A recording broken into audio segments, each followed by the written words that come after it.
Alex, Yeah, what's up? did you know that you should treat social media like a science experiment? Like a science experiment? No, I didn't know that. Well, if you treat it like a science experiment, you're going to be successful. Okay, well, I can't wait to find out. Let's jump right into it.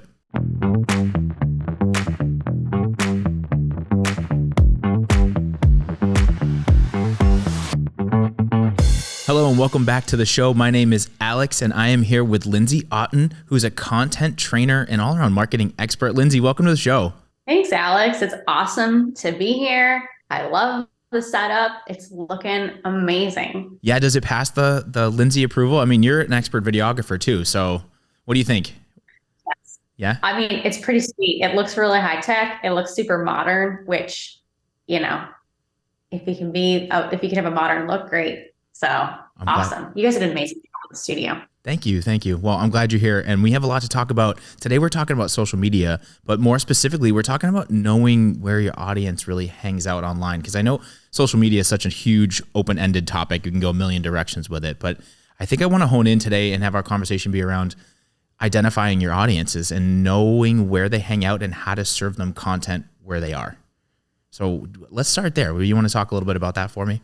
Yeah. So, the big question around social media, when people, come to me and they ask me about social media, it's like, how do I master social media? And then when we dig a little bit deeper, it's, well, I want to be omnipresent. I want to be on all of the channels and I want to do all of the channels really well. And that is possible for some brands. Like if you have the staff and the bandwidth to do that, great. But my first step with companies is always, well, where does your audience participate the most on social media? So in order for you to be able to do that, you have to know your audience's habits. And there are some ways that you can assess those habits. Recently, I did a session with a customer where we went through some of their competitors and looked at, where are they getting the most traction on social media? Interesting. Yeah. And so if you can find, a company in your niche that's doing social media really well, really dig deep and see where is their audience interacting with them the most, because you may think one thing and find out another. The other is there are a lot of resources out there online where you can do some demographic research. So if you know your customers, let's say your customers are business owners, and one thing you could probably infer is that if someone's a business owner, the place they're probably hanging out a lot on social media is on LinkedIn. So you would want to put effort behind LinkedIn. Or if you have maybe a Gen Z audience, you probably want to put more effort behind TikTok videos.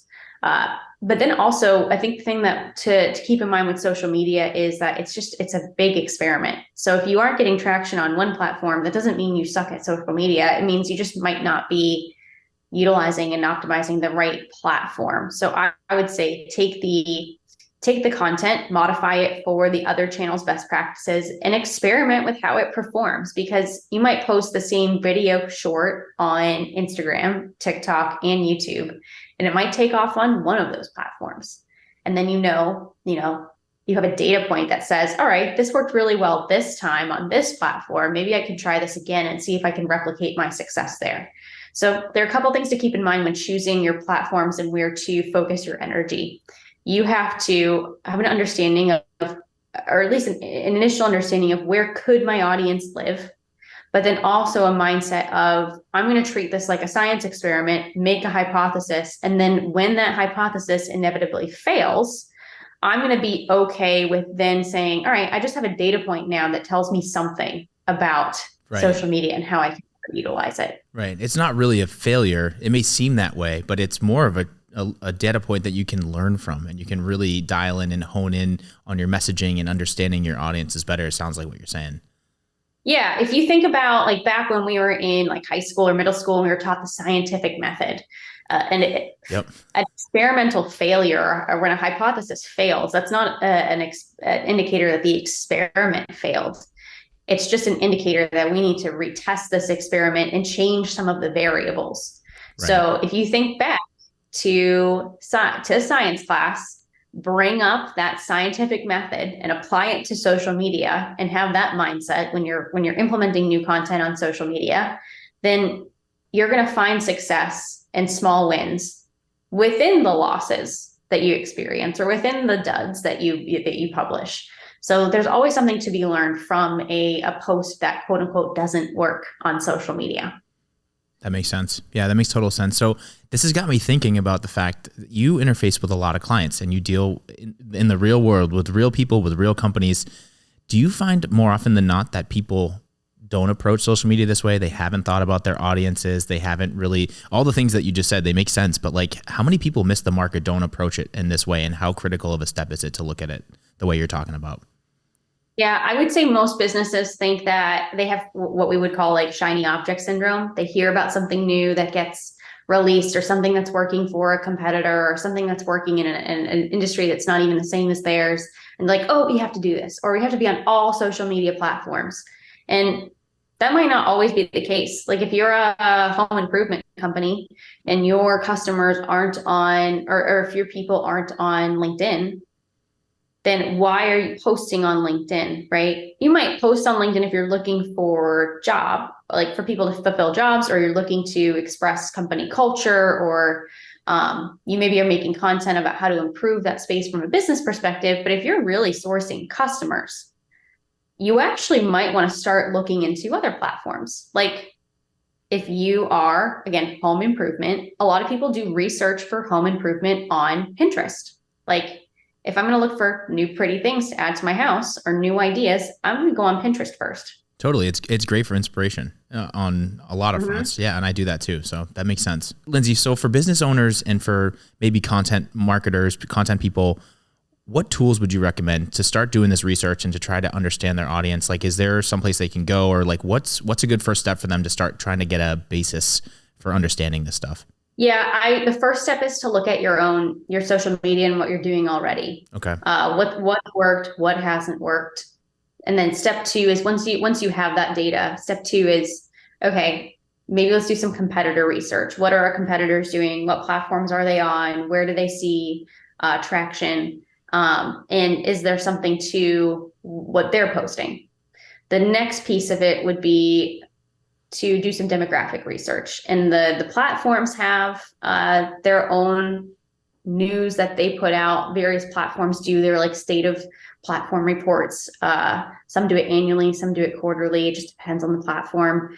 And then there are other like periodicals or publications that you can subscribe to. Like personally, I get Social Media Today. I get their newsletter. I think they send one out every day. So I have a Social Media Today newsletter that I read. And sometimes I click into articles that I think make sense, but other times, it's just skimming the headlines, see what's in the news. But if I was doing demographic research, I would start there, like a trusted source of, okay, I'm marketing to this audience. Let me type that audience into something like a Social Media Today and see what articles come up, based on those tendencies and those habits. So doing that level of research can help, and then start maybe even experimenting with your with your newsletters. Do some polls to your audience, like your customer base. Where do you spend time on social media? And then maybe you can give an incentive, like for this, fill out the survey and be entered into a raffle for like an Amazon gift card or something like that. So going directly to the source and ask them, where do they spend their time?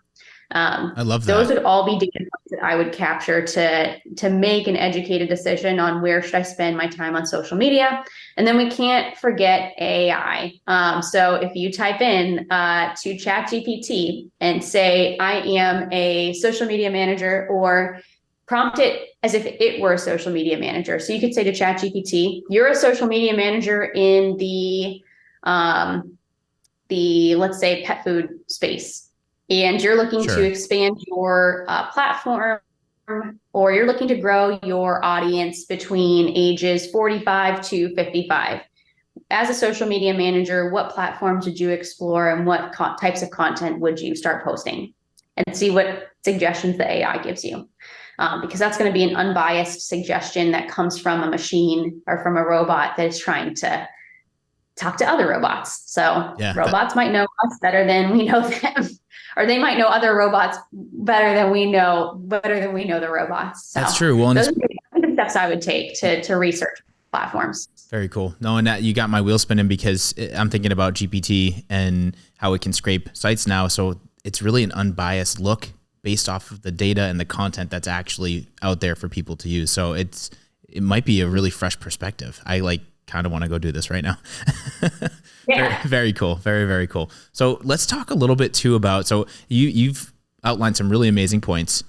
But it also sounds like once you meet people where they are, there's more to it than just like, okay, cool, we found the right platform, we've figured out our audience. That's step one. Then step two is like, how do you create content to build like a community or to start to get people to be involved? You were talking about like gamifying a little bit, but like, what are some tips for people and for business owners to like create that community, get people more involved, get people engaging with the content that you're putting out, so it's not just like thumbs up all the time and it's a little bit deeper than that, right? Yeah, and I think that comes down to understanding where someone in your audience is at when they're trying to make a purchasing decision. So if you understand, okay, social media plays this role in the buyer's journey, then the content you create can be really specific to that role in the buyer's journey. So for example, if you are in HubSpot for whatever, like I would recommend HubSpot. But if you're in HubSpot and you notice that on a monthly basis, you're creating new contacts, so new people who have entered your database through organic social media, be it Facebook, Instagram, whatever, you can assume that from those data points that those people are in the middle of the funnel and they are possibly ready to make some kind of decision. So you could post from that data point, you could post more middle of the funnel type of content that is more focused on getting them to, they already follow you, but then become a customer or become known in your customer database so that you can continue to market to them. But that's one middle of the funnel data point you could use. Right. If you know that people are they're just researching, they're coming to your page and they're doing more research and about wanting to work with you, or not even know what solution you offer to them. Let's say they search something and something in social media pops up and they click your social media page. Well, then you're going to want to post more awareness level types of content for them to continue to do research until they're ready to reach out to you. So I guess to answer your question in a less roundabout way, to meet people where they're at on social media means really understanding your buyer's journey, and at what point in that buyer's journey are they turning to social media to possibly find you or to possibly vet you as a solution to a problem they're trying to solve. Absolutely. No, absolutely. Well said. And I think too, you said something really interesting. You were talking about the funnels, right? Top of the funnel, middle of the funnel, and how you start to bring people down and through that funnel and what that journey looks like, right? So can you talk a little bit about the community piece of it, what value that provides for people in that community and how to keep them engaged in it and what that can do for your business? Mm-hmm. Well, community, at the end of the day, community is a safe space. Like a community is something where like-minded people come together and they have a level of trust that allows them to be honest and transparent and feel like they belong to something that's greater than just the individual. Mm-hmm. So if you create a really strong sense of community or sense of engagement on your social media platforms, then people could see themselves within that community and be more likely to trust your brand. I think CrossFit, for everyone who knows who I am and who has been on a training call with me, and even you, Alex, know that I've been doing CrossFit for 10 years. And one thing it does a really great job of is fostering community. Like, I don't think there's one post that CrossFit makes on social media that doesn't have a lot of comments or a lot of engagement on that. And that's so important. That's what people say, like, keeps bringing them back to the gym, is being able to be part of that community because they see themselves getting better. They see themselves with like-minded people who are suffering day in and day out through the daily workouts. And there's like a level of, we're in this together, that gets people to keep coming back. Totally. So if you can create something, obviously, like, you don't want to, unless you're a fitness company, you don't want to create a sense of, oh, we're suffering together through this whole thing that keeps us coming back, unless you're a fitness brand, but it's different kind of suffering. But essentially, like, you want people to feel like they belong. And so if you post content that gets comments, engagements, and people read those things and they say, yeah, like I agree with this person, or I feel like I like fit in with this group, they're more likely to keep following your page and keep getting to know you as a business because you have attracted people who are like them, that they've seen in the comments or that they've seen liking your stuff or interacting with your stuff. So yeah, no, it creates a common and shared interest and goals with everyone within the community. That makes total sense to me. Very cool. So that middle of the funnel piece is great, and you're creating this sense of community. But if we go back, right, if we take a step back from that, that's the ideal scenario. We want to create those communities. We want to build those communities, create that engagement. But you can also, if you don't have a community like that and you want to build one, there are ways where you can also put like a paid push behind some of your social media efforts to try to attract more of those people, those like-minded folks to create this community. Can you tell us a little bit about like some best practices for paid advertising? And I just feel like it's so open-ended there too, because you could spend a lot of money and not get results, and you could spend a little money and get results. So like, what would you tell businesses and people like are best practices for that? That is a can of worms. Is that a can of worms? Yeah. Yeah. That's okay though, because I think that no matter where someone is starting in, if someone wants to create middle of the funnel paid ads or awareness level paid ads, what needs to be true before you do any of those campaigns is that you need a really attractive place to drive them to. Whether you're driving them back to your own social media pages or to your website, the experience has to be seamless. So if your website sucks, but you have this beautiful paid campaign and you drive someone to a crappy website, then, well, that's not a great customer experience. What can I expect then when I start actually making contact with you? So my step one would be asking the question, is the foundation stable? Do we have a website that delivers a great customer experience, that has a bunch of content that helps educate people further once they get to our website? Do we have the ability to create, once someone gives us their email, like let's say we have a paid campaign and they're driven to a landing page where they can, sign up for a service or make a purchase. Do we have a great follow-up in place after that? Or is it just a one and done, and then maybe down the line they're going to get hit with another targeted ad for another purchase? Or do we have a system in place to keep them engaged with us and keep it a positive experience throughout? So the first question I would ask is, great, you want to spend money on this? What does the foundation look like? Where are we sending these people? Is it a good place to be sending these people? And if not, what work needs to be done first and what resources need to be allocated there to get that done? Then it depends on what type of campaign you want to run.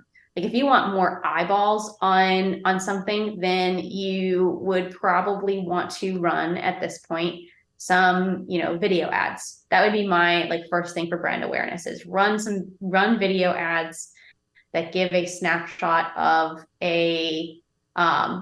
what the experience is like working with your company, or what an experience of the problems that you solve, and highlight the problems and the people who face those problems before you highlight your product. Sure. So there's a lot we could go down and talk about best practices for campaigns, but if you don't have a solid website to drive people to, or a solid strategy on how to market to them after you've run the campaign, then you're not going to see the return on investment that you're looking for. No, that makes perfect sense. And the way that you say it, it just clicks in my brain. It makes perfect sense to me. It sounds like the fundamental pieces of this and really being successful with social media is to understand your audience, understand how to meet them where they are, how to build a community around them. And then also, if you're going to put a paid push behind it, you really need to be strategic about what that user journey is, where they're going to end up in every touch point. So throwing money at something doesn't always solve the problem. You really need to think end to end. Very cool. Very exactly. Cool. So last question for you here. Again, you work with a lot of clients. You teach a lot of people about these things and the best practices of how to implement this stuff. So could you talk to us about maybe, or share a story about some success that you've seen with some clients that, were starting out not really knowing what they were doing, and by the end of it, they've just, it's changed their business, or they've seen some incredible results? Do you have anything you can share?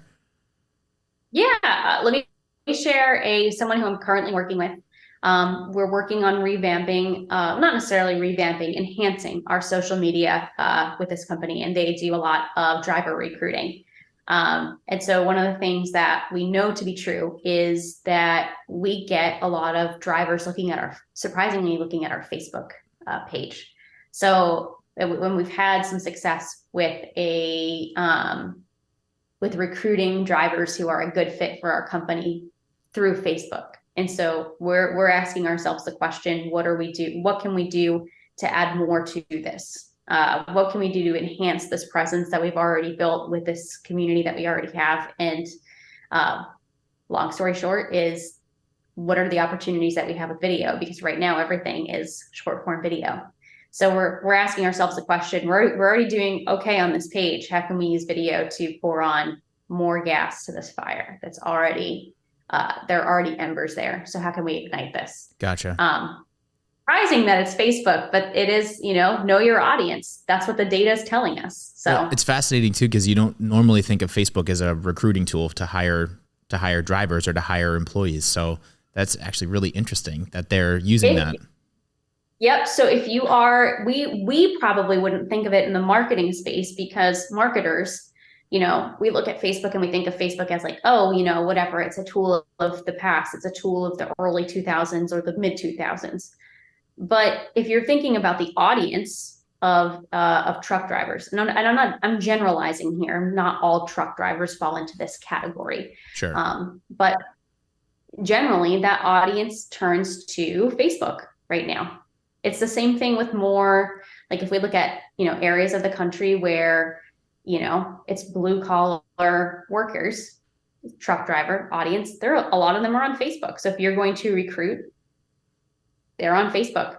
You can post jobs via Facebook. Right. There's no reason why you shouldn't use that as a tool. And it sounds like, right. And it sounds like they're clearly more responsive to seeing video content and interacting with video content, because that seems to be meeting them where they are, which is really cool to hear. Yeah. Lindsay. So that's this one industry. No, I don't want everyone going on right now and saying, oh, we're going to invest more time in organic Facebook. No, of course. Some businesses. Do it if it makes sense, right? Yeah. Do it if it makes sense for your business and your audience. Right. And that goes back to the platform piece we talked about earlier, that Facebook might be perfect for your business. It may not. It might be TikTok. It might be Instagram. It might be LinkedIn. Who knows? So that's where you have to experiment and really try to meet your users where they are, which I love. Mm-hmm. Lindsay, this has been really enlightening. I feel like I learned a lot today, and I really appreciate your time. Thank you for being on the show. Before we go, can you just look at the camera and tell people where they can get in touch with you if they have follow-up questions or if they want to reach out? Yeah, they can reach out to me, follow me, find me on LinkedIn, Lindsay Auten. That's Auten. I'm happy to connect with anyone. Send me a message. I will do my best to answer everyone and possibly send you a video. And yeah, I look forward. Welcome to everyone to connect with me on LinkedIn. That's where the best place to find me. All right, Lindsay Auten, everybody, a content trainer, marketing expert, video guru. What don't you do? I don't know. Lindsay, thank you for being on the show. It's really great to have you. Thanks, Alex. Thanks for having me. All right, we'll see you on the next one.